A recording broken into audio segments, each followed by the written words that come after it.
Por ejemplo, estudiando litigación oral y procesal penal, saben eventualmente cuáles son las técnicas de interrogatorio y de contrainterrogatorio.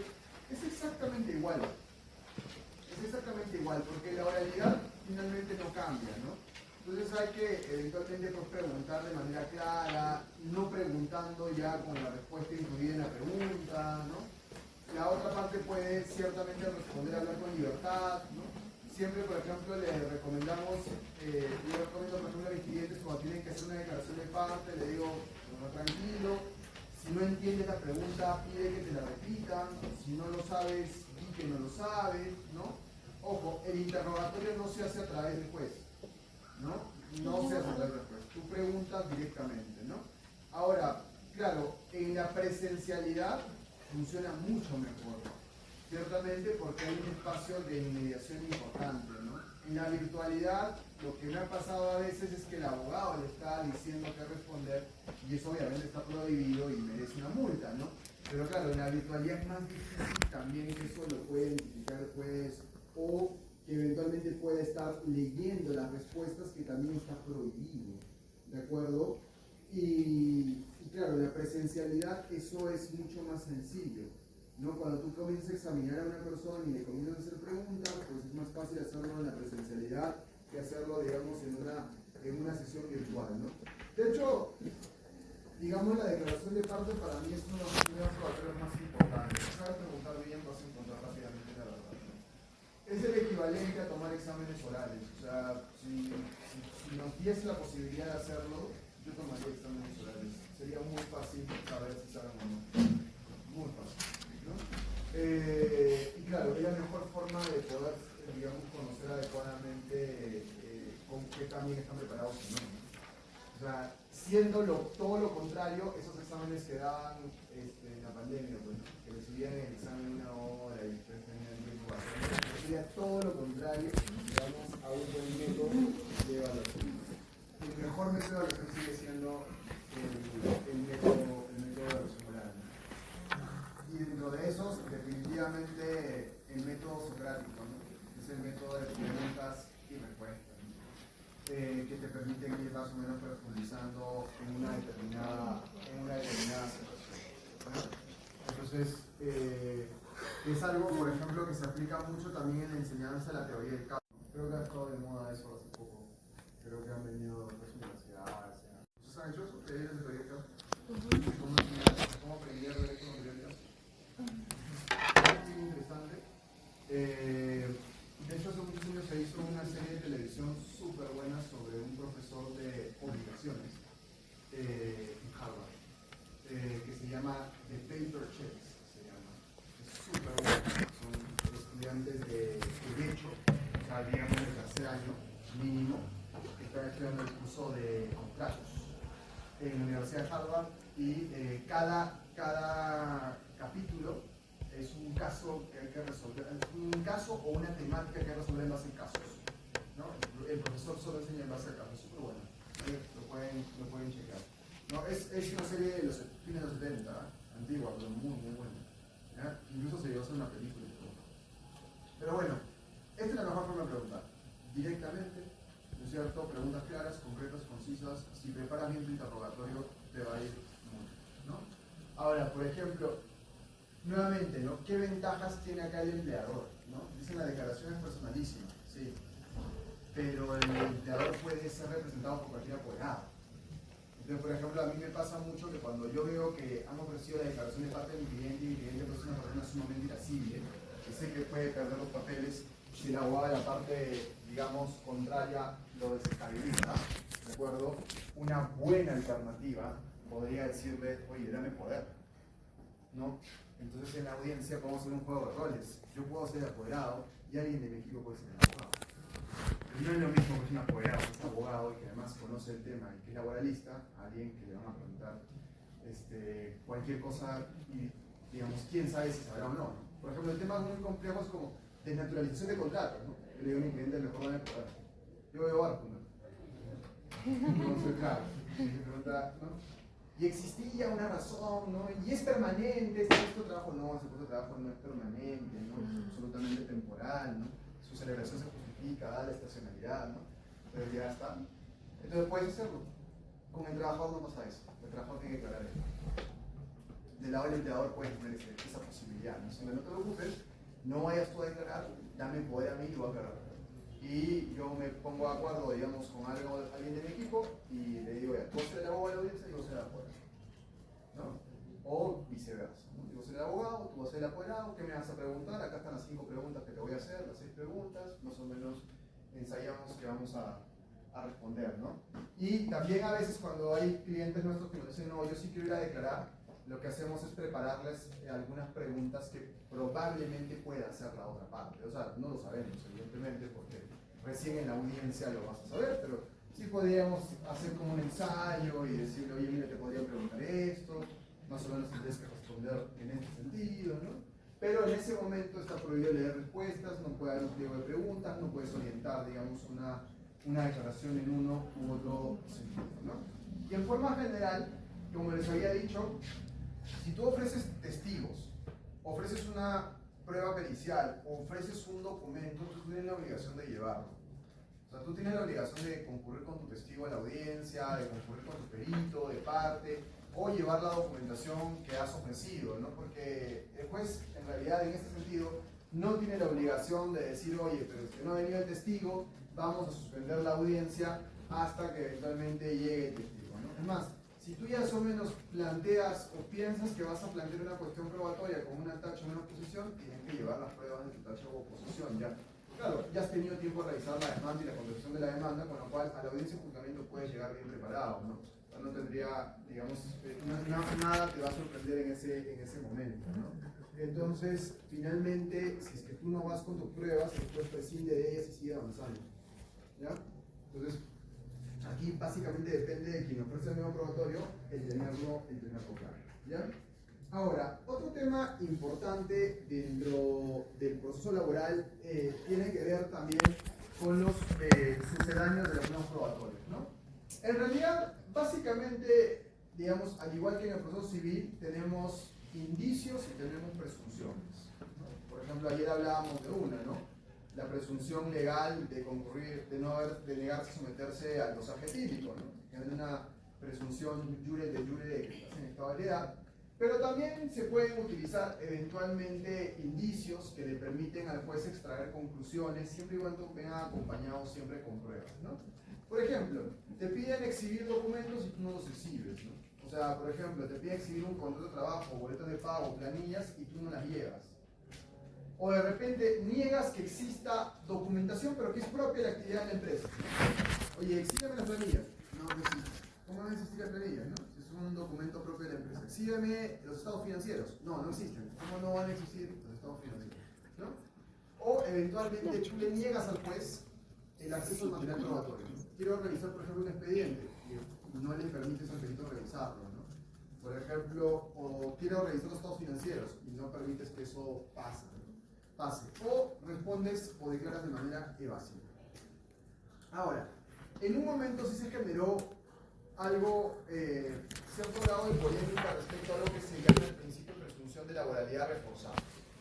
A ver, me explico rápidamente. Cuando hemos estudiado laboral 1, ya yo les decía que la legislación laboral sustantiva en el Perú no trae una definición de contrato de trabajo. O sea, no dice el contrato de trabajo es esto, sino lo que dice el artículo 4 de la Ley de Productividad y Competitividad Laboral es en toda prestación personal remunerada y subordinada se presume la existencia de un contrato de trabajo a plazo indeterminado, lo que es. Y eso se llama en realidad principio de o presunción de laboralidad. O sea, juntar los tres elementos, ¿no? Prestación personal, remunerada y subordinada, te lleva a concluir que estás frente a un contrato de trabajo. ¿Correcto? Pero ¿qué es lo que dice la nueva ley procesal del trabajo? La nueva ley procesal del trabajo dice que se presume la existencia del vínculo laboral si se acredita la prestación personal de servicio. Entonces, claro, ahí hubo un tremendo debate y lo vaya hasta el día de hoy porque siempre decimos que acá le damos más peso a la ley procesal o a la ley sustantiva. La ley sustantiva dice que para que se presuma una relación laboral tienen que concurrir los tres elementos, ¿no? La prestación personal, remunerada y subordinada. Sin embargo, nos encontramos de pronto con que la nueva ley procesal del trabajo dice que se presume la relación laboral si ya acredita la prestación personal. Claro. ante este debate, la Corte Suprema tuvo que un poco interpretar el sentido de este artículo y en varias casaciones señaló que en realidad este artículo debe ser leído, por tanto debe ser interpretado en el sentido básicamente que se trata de un principio de facilitación probatoria, pero que bajo ninguna circunstancia significa pues de que ya acreditado que yo he prestado un servicio, ya debes asumir que soy un trabajador, ¿no? También debes aportar indicios, por ejemplo, o pruebas de la subordinación o del pago de la remuneración que ayudan o coadyuvan a construir eventualmente la definición de una relación laboral, ¿ya? Y a ver, regresemos un poco al esquema general que estamos viendo aquí, ¿ya? Estábamos por acá, ¿no? Fíjense, ya hay una demanda, ya la demanda se admitió, ya se convocó a una audiencia de conciliación a las partes. En la audiencia de conciliación, no se olviden, se planteó una conciliación, se fijaron los puntos de materia de juicio, se contestó la demanda, se fijó fecha para una audiencia de juzgamiento. En la audiencia de juzgamiento lo primero que hubo fue una confrontación de posiciones o una teoría del caso, incluyendo la fundamentación sobre las excepciones. Enseguida empezó la etapa de actuación probatoria, que a su vez contiene dos subetapas, el saneamiento probatorio y la actuación probatoria. El saneamiento probatorio tiene que ver con la admisión de los medios probatorios, ¿no es cierto? La actuación probatoria con lo que acabamos de ver, ¿de acuerdo? Y una vez que termina la etapa de actuación probatoria, viene la etapa de alegatos finales o alegatos de cierre, que no son evidentemente iguales que la etapa de confrontación de posiciones. Si la confrontación de posiciones es una defensa respecto a lo que vas a probar, los alegatos es una defensa respecto a lo que ya se ha probado, ¿no? O sea, los alegatos en realidad son el cierre de tu defensa, porque ya en los alegatos tú estás en posición de decirle al juez: oye, mira, a lo largo de esta audiencia yo te he logrado acreditar la existencia de una relación laboral a plazo indeterminado en base a tal prueba, tal otra prueba, ¿no? La norma claramente establece que en toda prestación personal, remunerada y subordinadas, se presume el ejercicio de trabajo. Pero tus alegatos finales son básicamente tu defensa de cierre, pero ya en base a aquello que se ha probado. En principio hay alegatos de la parte demandante y luego alegatos de la parte demandada. Hay derecho a réplica y derecho a duplica, nada más. O sea, es decir, tú puedes pedir al juez, luego de que termine la parte demandada, tu derecho a réplica por 2 minutos y luego la otra parte puede pedir un derecho a duplica por 2 minutos también, y allí termina. Obviamente aquí se aplican las mismas reglas de oralidad, no se puede leer, ¿no es cierto? No se puede eventualmente tener los alegatos escritos, sino que tienes que eventualmente oralizarlos. ¿Y qué pasa luego? Una vez que concluyen los alegatos, ¿ya? El juez puede comunicar el fallo de forma inmediata. Ojo, aquí hay un error, ¿ya? Así, táchenlo con una X. El juez no emite sentencia de inmediato, ¿no? No emite sentencia, pero sí puede comunicar el fallo. Como saben, el fallo no es la sentencia, es una parte de la sentencia, ¿correcto? Nada más. Por eso digo que hay un error, ¿sí? Me he equivocado, he puesto sentencia, pero es el fallo. O sea, el juez puede comunicar el fallo de inmediato. El fallo no es otra cosa que la parte resolutiva de la sentencia, ¿sí? Pero, eventualmente, si el juez te va a comunicar el fallo, te tiene que dar las razones, pero te las da de manera resumida, ¿no? Te dice: oye, yo considero que efectivamente el contrato está naturalizado, por tanto fallo declarando fundada la demanda, ¿de acuerdo? Eso lo puede hacer inmediatamente concluidos los alegatos o suspender la audiencia hasta por 60 minutos. O sea, suspende la audiencia y le dice: oye, el fallo se lo ha comunicado en 60 minutos, ¿no? O el fallo te lo comunico de manera inmediata, ¿correcto? Eso lo puede hacer pues aquí. ¿Estamos? Pero, si él te comunica el fallo, ya sea de inmediato o por 60 minutos, dentro de los 5 días hábiles siguientes, tiene que notificarte la sentencia. Tiene que notificarte la sentencia. ¿Estamos? ¿Y qué pasa si el juez no quiere comunicarte el fallo? Todavía tiene que analizar cosas. cierto? El juez puede comunicarle luego a los alegatos que comunicará la sentencia, incluyendo el fallo, dentro de los 5 días hábiles siguientes. De hecho, al principio, cuando la nueva ley de procedimiento del trabajo empezó a funcionar, los jueces fallaban en ese rato. Ya falla, ya no fundar. La novedad, ya hace muchos años que no lo hacen. La mayoría de jueces te dicen ya, fallo y sentencia acá 5 días. Si el empleado termina la audiencia, dice 5 días no. Lo que sí han estado haciendo los jueces, al menos en Arequipa, en Lima no lo he visto, pero en Arequipa sí, es tratar de respetar esos 5 días. O sea, el 5.º día ya ¿no? O sea, pero aquí, por si acaso, tache, como les digo, no te comunica la sentencia. No te comunica el fallo, nada más, el sentido del fallo. Si es que quiere, si es que puede, ¿no? De hecho, hay jueces que no están de acuerdo ni siquiera con comunicar el fallo, ¿no? Porque dicen, oye, pero esto es al final termina siendo una suerte de burla a quien no ha preparado sus alegatos, pues porque, claro, o sea, yo preparo mis alegatos, me esfuerzo, todo, y después ya viene fallo, ¿no? ¿Por qué hablo, no? Si él ya ha tomado una decisión, incluso en forma previa de la audiencia, ¿no? Porque después no toma una decisión en ese rato. Entonces, hay jueces que dicen, no, yo por respeto a las partes prefiero por lo menos esperar los 5 días, y en 5 días comunico fallo y sentencia de manera conjunta, ¿no? Pero era una de las novedades de la ley, ¿no? Que en la misma audiencia ya pudiese salir con un fallo, ¿no es cierto? O en 60 minutos saliste con un fallo. Ojo, eso lo vamos a ver replicado en segunda instancia y en instancia casatoria. O sea, pasa lo mismo. Tanto en segunda instancia como en la Suprema, el fallo te lo pueden comunicar al terminar la audiencia de vista de causa.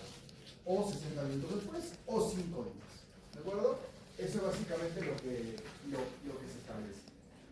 Doctor, también en la etapa del interrogatorio se permiten lo que son objeciones. Mira, no están reguladas en el derecho procesal laboral, ¿no? De hecho, a mí me ha pasado, lo he hecho, objeción en el proyecto de Congreso.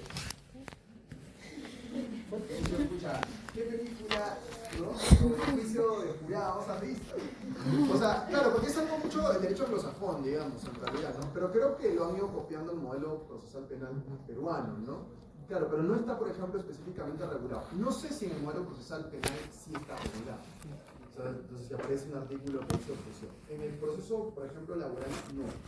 Hay gente que lo hace y lo que se puede saber, ya, reformula tu pregunta, ¿no? Saber qué pasa, ¿no? La pregunta no está bien formulada o está inducida. Ya, te puede decir, pues, reformúlala, ¿no? Pero no, formalmente no vas a encontrar en la nueva ley de procesal del trabajo que diga, oye, frente a una pregunta mal formulada, inducida o que incluya ya una respuesta, podrás formular una objeción. No está así, ¿no? Y, ojo, ustedes dirían, pero ¿por qué no se aplica supletoriamente el Código Procesal Penal? Porque recuerden más bien que en materia laboral se aplica siempre supletoriamente el proceso civil. Y entonces, en la medida que el proceso civil no tiene tampoco objeciones, la figura no está finalmente regulada. O sea, no puedes invocar el proceso penal, ¿no? Ahora, lo que yo sí he podido advertir en la práctica es que el proceso penal suele ser sumamente informal. Algo que no me pasa en laboral, ¿no? O sea, cuando estamos viendo temas laborales con algunos elementos penales, nos dice como que, oye, me voy a desconectar de la audiencia porque tengo otra audiencia, ¿no? Y después dice, ya, normal, ¿no? Desconéctate nomás, o sea, lo programamos, ¿no? Eso laboral no pasa. Tú te desconectas, te multan, ¿no? O sea, no puedes estar diciendo, oye, no, que ya la audiencia la dejen acá nomás porque tengo otra cosa, ¿no? O a veces veo, por ejemplo, la fiscalía metiendo pruebas nomás, ¿no? Entonces ese tipo de cosas en el proceso laboral no pasa, ¿no? Yo no conozco nada de procesal penal, nunca, ya les he dicho, he litigado en penal, la última vez que he visto penal ya en la universidad, o sea, hace un montón de años, entonces conozco un poco del tema, pero un poco respondiendo a la pregunta, no hay eventualmente pues esta etapa de expresiones porque no está en el proceso laboral. Pero sí se puede cuestionar la pregunta. Y yo cuesta ver que la reformules. Vuelva a tratar de ordenar tus ideas y va a hacerlo, ¿no? Ahora, miren, quiero hablar con ustedes ahora rápidamente del proceso abreviado laboral. O sea, el proceso ordinario laboral lo tenemos, creo que claro, hasta la sentencia, ¿no? O sea, son dos audiencias, la audiencia de conciliación y la audiencia de juzgamiento, ¿correcto? ¿Qué pasa en el proceso abreviado laboral? El proceso abreviado laboral se diferencia del proceso ordinario laboral básicamente por dos cosas. La primera es porque si tienes un plazo para contestar la demanda una vez que ha sido notificado con ella. Son 10 días para contestar la demanda de todas maneras, ¿no? 10 días desde que te notifican el auto admisorio. Porque una vez que te notifican el auto admisorio, ¿qué es lo que hace eventualmente, digamos, el juez? Admite a trámite la demanda, emplaza al demandado y fija fecha para la audiencia de única, se llama, ¿ya? No se llama conciliación ni juzgamiento, es la audiencia única, nada más, ¿de acuerdo? Pero una vez que te notifican ese auto admisorio, tú tienes 10 días hábiles para contestar la demanda. Si no contestas la demanda, incurres en rebeldía, ¿ya? Pero fíjense que en el proceso de diálogo laboral, si bien tú contestas la demanda entre los 10 días, en teoría no le corren traslado de la contestación al demandante, ¿no? Porque la lógica sigue siendo la misma, la contestación tiene que venir luego de la conciliación. O sea, la misma lógica que en el proceso ordinario laboral. Por tanto, una vez que se presenta la contestación de la demanda, entiendo que el juez la mantiene bajo reserva. O sea, ya, la tiene por contestada, pero no se la notifica a la parte demandante. La parte demandante no tiene por qué leer la contestación, ¿sí? Y llegamos a la audiencia única, ¿ya? Que se debe llevar a cabo entre los 20 a 30 días hábiles, digamos, desde la admisión a través de la demanda. Y bueno, la audiencia única en realidad es una condensación de la audiencia de conciliación y de juzgamiento, ¿no? Por tanto es acreditación de las partes, se suspende la grabación en audio y video para la conciliación, si la conciliación fracasa se fijan los puntos materia de juicio, enseguida contestación de la demanda, ¿de acuerdo? Enseguida se procede a la etapa de confrontación de posiciones, ¿no es cierto? Admisión de medios probatorios, actuación de medios probatorios, fallo. Todo en un solo paso. O sea, lo único que hace la audiencia única es condensar lo que pasa en una audiencia de conciliación con lo que pasa en una audiencia de juzgamiento, ¿no? Ahora, quien se ha quejado mucho en los últimos 15 años del proceso abreviado laboral han sido los demandantes. ¿Por qué razón? Porque cuando tú eres, por ejemplo, demandado, tú tienes la demanda desde el día 1 y ya la tienes recontra estudiada de cara a la audiencia única, ¿ya? Ni qué decir frente a la audiencia de conciliación o de juzgamiento, han pasado meses, ¿no? Pero en un proceso abreviado laboral, fíjense que el demandante va a tener a mano la contestación de la demanda 2 minutos antes de que empiece la confrontación del juicio.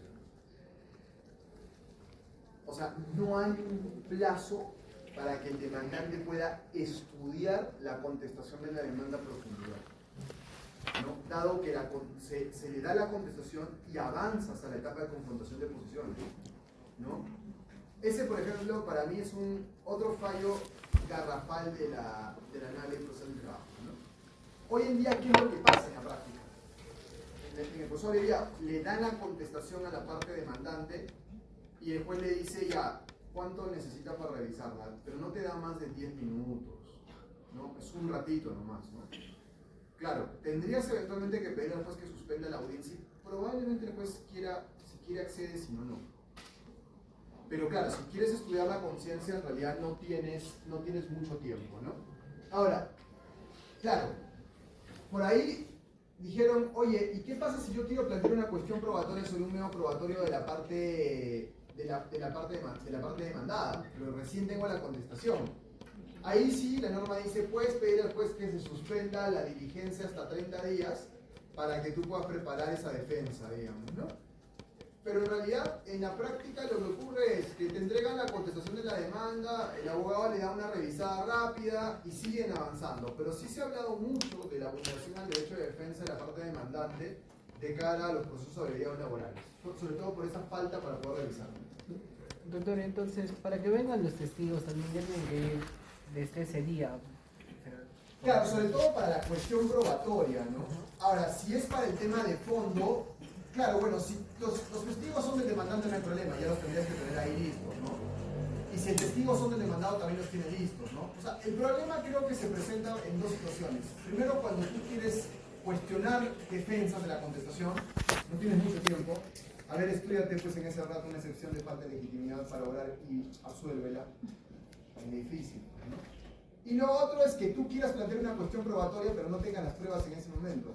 Entonces ahí debe ser pues, oye, la audiencia tiene que suspenderse para que yo pueda traer mis pruebas para la cuestión probatoria. Porque la cuestión probatoria recién la vas a formular en ese momento, ¿no?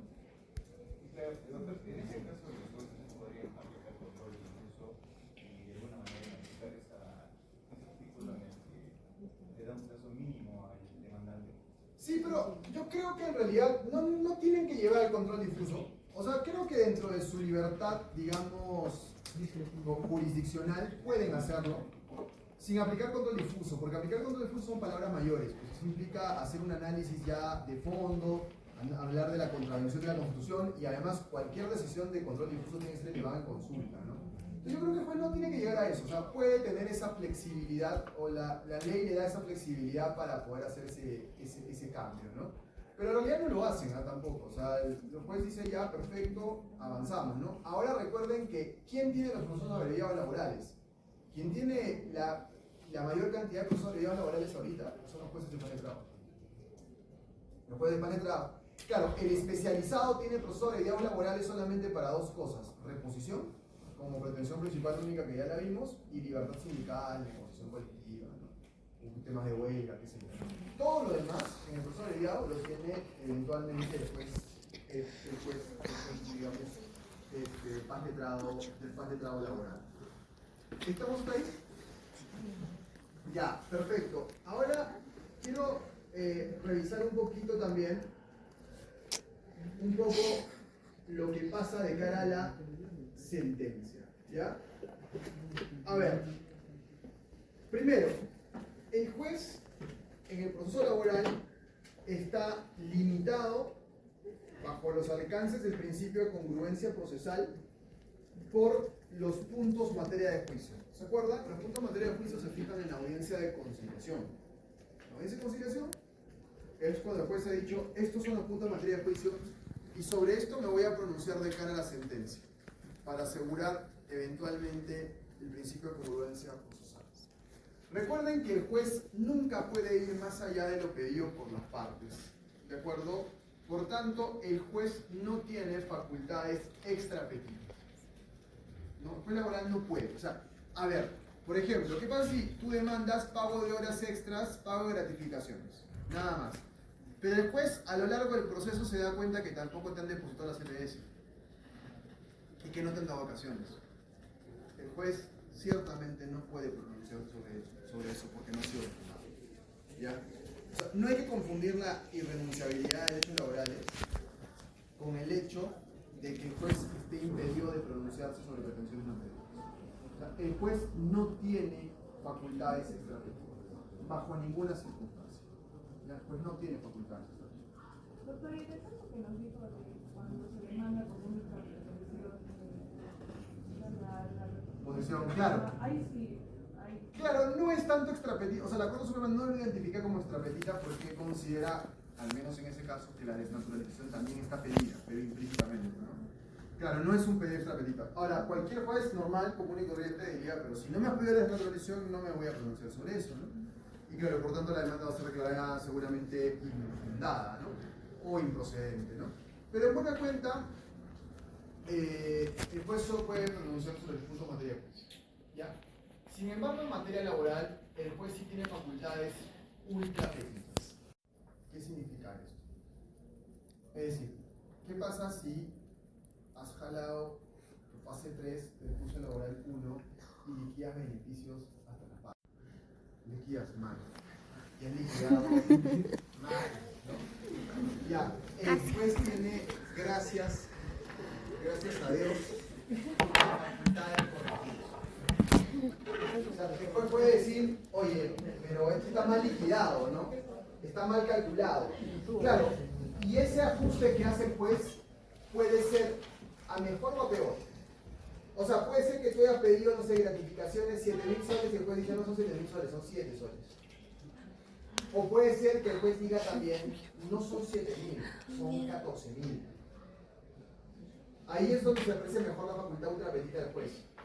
O sea, el juez laboral sí tiene facultades ultrapetitas para determinar el monto correcto de lo que corresponde otorgarse, ¿no? No sé, pues en su demanda ustedes están pidiendo el reintegro de la suma de la asignación que el sindicato no quiere dar.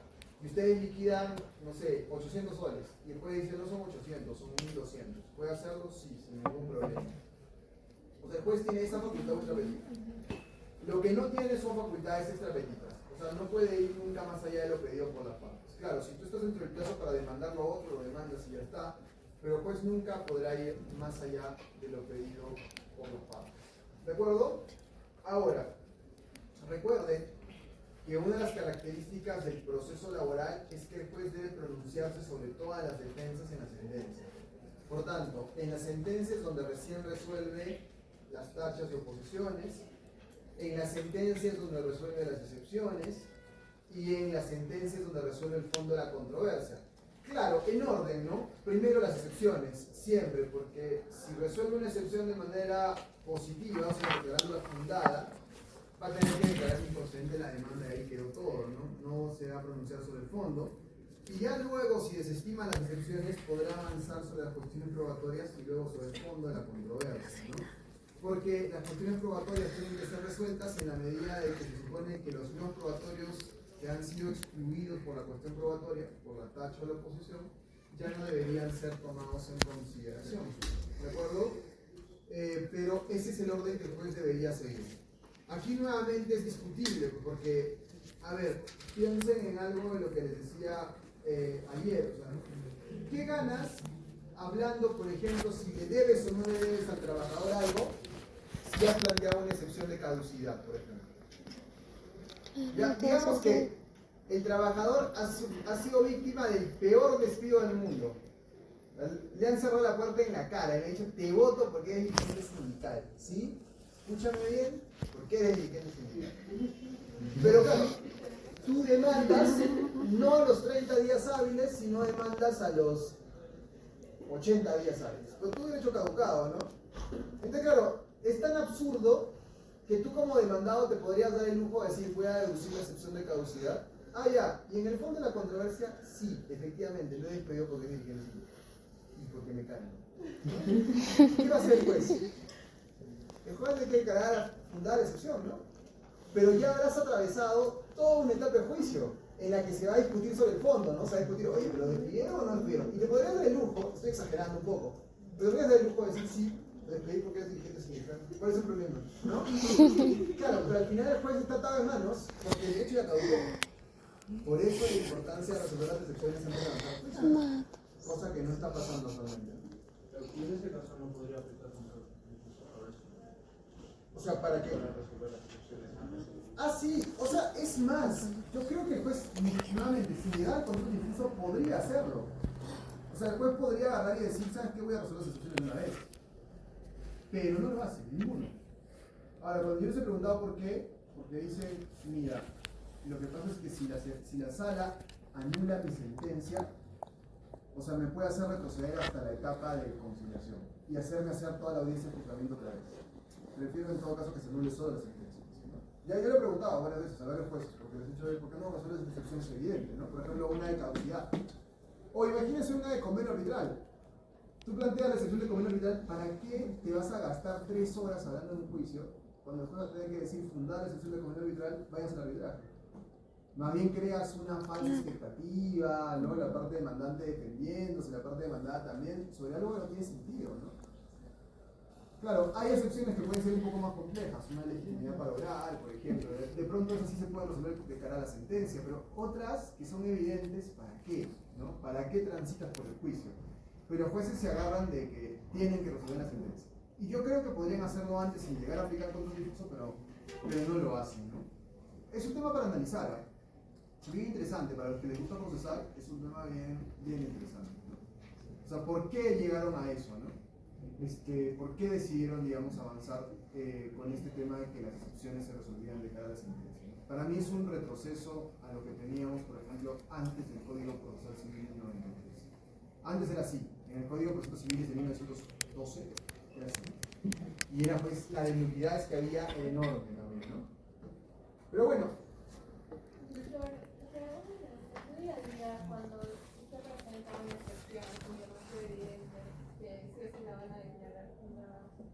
igual hacen la sentencia.